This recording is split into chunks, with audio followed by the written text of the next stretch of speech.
গুপ্তাঙ্গের লোম 40 দিন না কাটলে তার ইবাদত কবুল হবে কি? কবুতরের বিষ্ঠা কাপড়ে লাগলে নাপাক হবে কিনা? অভিভাবকদের মতামত ছাড়া চরিত্র রক্ষা করার জন্য বিয়ে জায়েজ আছে কিনা? নামাজের পর তাসবিহ ও তাহলিল পাঠ করার সময় ওযু জরুরি কিনা? রোগের জন্য তাবিজ ব্যবহার করা জায়েজ হবে কিনা? টয়লেটে ইস্তেগফার বা জিকির কোনটা পড়া যায় মনে মনে? ঋতুস্রাব বন্ধ হয়েছে ভেবে সহবাস করলে পরে দেখা গেল ঋতুস্রাব বন্ধ হয়নি, এতে করণীয় কি? 60 বছর আগের কবরের উপরে বাড়ি বানানো যাবে কিনা? মেয়েদের পিরিয়ড অবস্থায় বিয়ে করা জায়েজ কি না? আমি নতুন দাড়ি রেখেছি, মুখের নিচের অংশে থুতনির নিচে কি খুর দিয়ে পরিষ্কার করা যাবে? পিরিয়ডের পর অর্থাৎ শরীর খারাপ থেকে ভালো হওয়ার পর স্বামী সহবাস কবে থেকে করতে হয়? প্রস্রাবের জন্য ঢিলা কুলুক বা টিস্যু নিয়ে 40 কদম হাঁটার বিধান কি সহি? নামাজরত অবস্থায় যদি মেয়েদের সাদা স্রাব বের হয় তখন কি ওযু ভেঙে যায়? অনবরত বের হলে করণীয় কি? আমার বোনের সংসারে অশান্তি ছিল, তাই ছাড়াছাড়ি হয়ে গেছে, কিন্তু কাগজে কলমে লেনদেন হয়েছে, কিন্তু ছেলে মুখে তালাক বলেনি। এই তালাক বা ছাড়াছাড়ি সঠিক হয়েছে কিনা? হিন্দু অর্থাৎ হিন্দুর সাথে প্রেমের সম্পর্ক জড়ালে ইসলাম শরীয়তে শাস্ত্রের বিধান কি আছে? SKMD ফরিদ জানতে চেয়েছেন কবুতরের বিষ্ঠা কাপড়ে লাগলে নাপাক হবে কিনা? কবুতরের বিষ্ঠা এটা অল্প স্বল্প যদি কাপড়ে লাগে তাহলে এটা নাপাক হবে না। এরপরে রায়হান আলী জানতে চেয়েছেন নামাজের পর তাসবিহ ও তাহলিল পাঠ করার সময় ওযু জরুরি কিনা? না, তাসবিহ তাহলিল পাঠের সময় ওযু না থাকলেও চলবে, কোনো অসুবিধা নেই। মাসুমা শারমিন জানতে চেয়েছেন টয়লেটে ইস্তেগফার বা জিকির কোনটা পড়া যায় মনে মনে? টয়লেটে মনে মনে আপনি যে কোনো কিছু করতে পারেন, অসুবিধা নেই। মনের নিয়ন্ত্রণ তো আল্লাহ রাব্বুল আলামিন করেন নাই। মুখে কোনো জিকির, সেটা ইস্তেগফার হোক অন্য কোনো জিকির হোক, এগুলো মুখে উচ্চারণ করবেন না, মনে মনে হতে পারে, কোনো অসুবিধা নেই। লাতিফা লাইজু আপনি জানতে চেয়েছেন মেয়েদের পিরিয়ড অবস্থায় বিয়ে করা জায়েজ কি না? বিয়ে হতে পারে, বিয়ে হতে কোনো অসুবিধা নেই পিরিয়ড অবস্থায়, কিন্তু স্বামী সহবাস করা জায়েজ হবে না। বিয়ের আগে অনুষ্ঠানটা হলো ওই সময় কোনো অসুবিধা নেই, কিন্তু সুস্থ হওয়া পর্যন্ত সহবাস করা যাবে না। এমডি কাউসার জানতে চেয়েছেন 60 বছর আগের কবরের উপরে বাড়ি বানানো যাবে কিনা? যদি অনেক পুরাতন কবর হয়ে যায় এবং সেখানে এক্সটেনশন করে বাড়ি নির্মাণ করার প্রয়োজন হয়, আর যদি কবরস্থান না হয়, তাহলে সেক্ষেত্রে ওই কবরের ধ্বংসাবশেষকে অন্যত্র কবরস্থানে তুলে নিয়ে আপনি সেখানে বাড়ি বানাতে পারেন, কোনো অসুবিধা নেই। রায়হানা আক্তার আপনি জানতে চেয়েছেন পিরিয়ডের পর অর্থাৎ শরীর খারাপ থেকে ভালো হওয়ার পর স্বামী সহবাস কবে থেকে করতে হয়? অর্থাৎ ফরজ গোসলের পর নামাজ শুরু করার পরে কি এটা করতে হবে? না, নামাজ শুরু করার পর করতে হবে এমন কোনো কথা নেই। গোসল হয়ে গেছে, ফরজ গোসল হয়ে গেছে, তাহলে আপনি পবিত্র হয়ে গেছেন, এখন স্বামী সহবাস আপনি করতে পারবেন।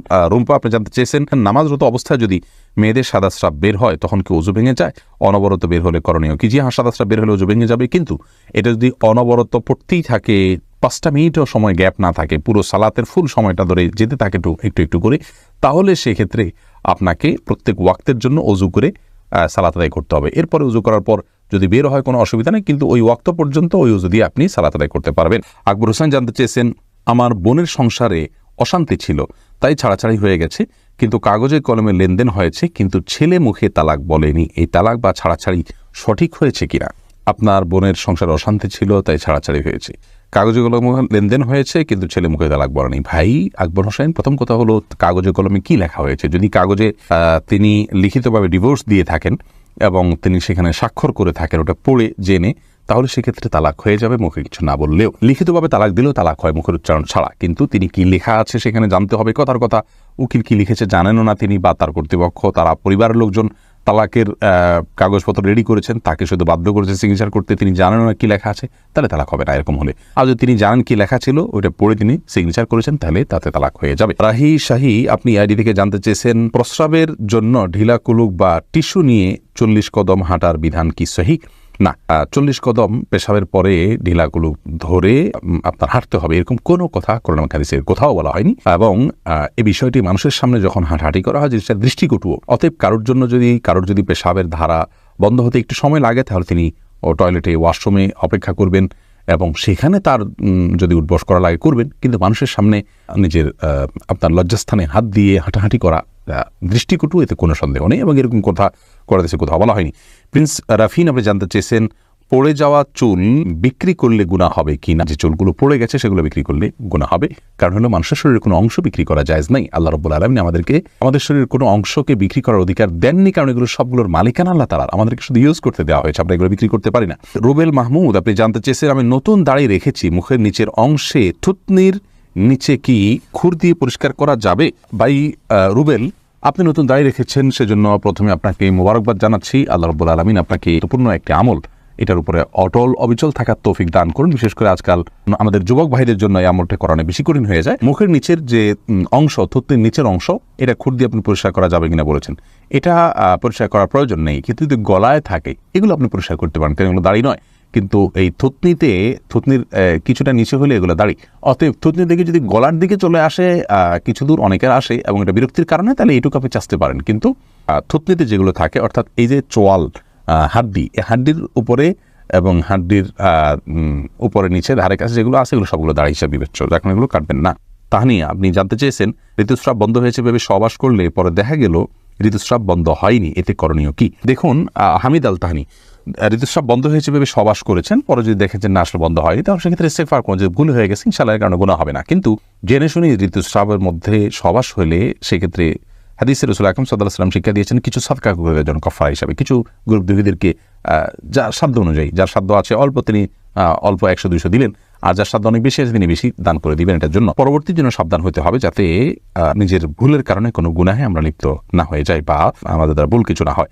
এরপরে সুইটি আহমদ, আপনি জানতে চেয়েছেন রোগের জন্য তাবিজ ব্যবহার করা জায়েজ হবে কিনা। রোগের জন্য তাবিজ ব্যবহার করা ইসলামী শরিয়ার শিক্ষা নয়, সুন্নাহ নয়। রাসূল আকরাম সাল্লাল্লাহু আলাইহি ওয়াসাল্লাম ঝাড়ফুঁকের শিক্ষা দিয়েছেন। শুধু বাচ্চারা যারা পড়তে পারে না তাদেরকে ঝাড়ফুঁক সবসময় করা যায় না, বা করেও নিয়মিত ঝাড়ফুঁক করা যায় না, তেলাওয়াত করতে পারে না, তারা এক্ষেত্রে তাদেরকে তাবিজ দেওয়া যায় কিনা কোরআন হাদিসের আয়াত দিয়ে, কোরআন আয়াত এবং হাদিসের দোয়া দিয়ে শুধুমাত্র, সেটাকে কোনো ওলামা জায়েজ বলেছেন। কিন্তু রাসূল আকরাম সাল্লাল্লাহু আলাইহি ওয়াসাল্লাম কাউকে কখনো তাবিজ দেননি, দিতে বলেননি। তিনি যেটা বলেছেন ঝাড়ফুঁক করা নিজের জন্য, অন্যের জন্য। অতএব তেল পড়া, পানি পড়া বা বিভিন্ন আয়াত তেলাওয়াত করে ফুঁক দেওয়া, এটাই হলো মূল ট্রিটমেন্ট, সেটাতে আমাদের যাওয়া উচিত, সুন্নাহ সেটাই। সঞ্জিদা তামান্না জানতে চেয়েছেন অভিভাবকদের মতামত ছাড়া চরিত্র রক্ষা করার জন্য বিয়ে জায়েজ আছে কিনা। অনেক গুরুত্বপূর্ণ প্রশ্ন এবং এই প্রশ্নটা অনেকেই করে থাকেন। দেখুন, মেয়েদের বিয়া অভিভাবকের অনুমতি ছাড়া এটা জায়েজ আছে কিনা এ বিষয় নিয়ে বিস্তর মতপার্থক্য আছে। ইমাম আবু হানিফা রাহমাতুল্লাহর মতে প্রাপ্তবয়স্কা মেয়ে হলে তিনি নিজের বিয়ে নিজে করতে পারেন অভিভাবকের অনুমতি ছাড়া, যদি অন্য ইমামদের মতে এবং বেশিরভাগ ইমামদের মতে এটি জায়েজ নাই।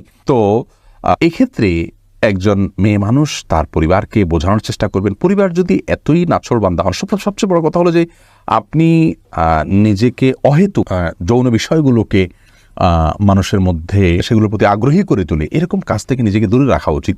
আজকাল দেখা যায় যে ছেলে মেয়েরা একে অন্যকে একান্তে কথা বলে, চ্যাট করে, এরপরে নিজেদের আর ঠিক রাখতে পারেন না, তখন বলে আমাদের এখন বিয়ে করবো কিনা। আপনি ওই পথে যেই তো আপনি নিজের ধ্বংস ডেকে এনেছেন, যার কারণে আপনি যদি ইসলামের শরিয়া অনুযায়ী চলে থাকেন তাহলে সেক্ষেত্রে এই প্রশ্ন আপনার আসবেই না যে এটা ছাড়া চরিত্র রক্ষা করা যাচ্ছে না। কেন চরিত্র রক্ষা করা যাবে না? আপনি পুরুষ থেকে নিরাপদ দূরত্বে থাকবেন, তার সাথে পুরুষদের সাথে কোনো প্রয়োজন ছাড়া আপনি যোগাযোগ রাখবেন না, এবং পর্দার যে বিধিবিধানগুলো আছে আপনার সব মানে কণ্ঠের হেফাজত, আপনার সৌন্দর্যের হেফাজত, তাদের সাথে পুরুষদের সাথে মেলামেশার বিষয়ে যে শর্তগুলো আছে সেই সবগুলো যদি মেনে চলেন তাহলে তো আপনার প্রশ্ন আসারই কথা নয়। এটা হলো প্রথম কথা।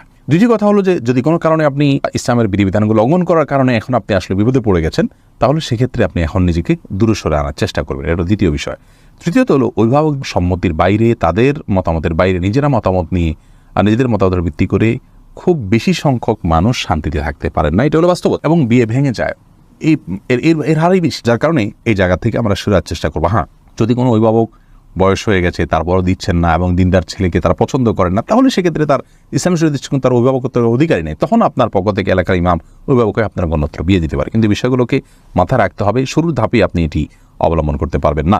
আব্দুর রাজ্জাক বিন সিরাজ জানতে চেয়েছেন গুপ্তাঙ্গের লোম 40 দিন না কাটলে তার ইবাদত কবুল হবে কি। গুপ্তাঙ্গের লোম বা অবাঞ্ছিত যে সমস্ত পশম আছে, এই পশমগুলো 40 দিনের বেশি না কেটে থাকা গুনাহের কথা, কারণ হাদিসে এ বিষয়ে কড়াকড়ি রয়েছে। আর কে হিরা, আপনি জানতে চেয়েছেন একজন মুসলিম অমুসলিমের হিন্দু অর্থাৎ হিন্দুর সাথে প্রেমের সম্পর্ক জড়ালে ইসলামের শরীয়তে শাস্তির বিধান কি আছে। দেখুন, একজন মুসলিমের সাথেই প্রেমের সম্পর্কে জড়াতে পারে না। প্রেম বলতে আমরা বুঝি আজকাল বিবাহ বহির্ভূত নারী পুরুষের সম্পর্ক। এই সম্পর্ক, এই ভালো লাগা, এটা সব ভালো লাগাকে যদি আমরা বৈধতা দিই তাহলে সেক্ষেত্রে আর পৃথিবী তার আপন অবস্থাতে শৃঙ্খলায় থাকবে না, বরং নিজের চাওয়া পাওয়াকে কন্ট্রোল করা, নিয়ন্ত্রণ করা, এটাই ইসলাম আমাদেরকে শিক্ষা দেয়। বিধায় একজন মুসলিম পুরুষ যেখানে একজন মুসলিম নারীর সাথে প্রেম করা, বিবাহ বহির্ভূত সম্পর্ক করা জায়েজ নাই, সেখানে একজন অমুসলিমের সাথে করার প্রশ্নই ওঠে না, কারণ সেটি গুনাহ তো হবেই।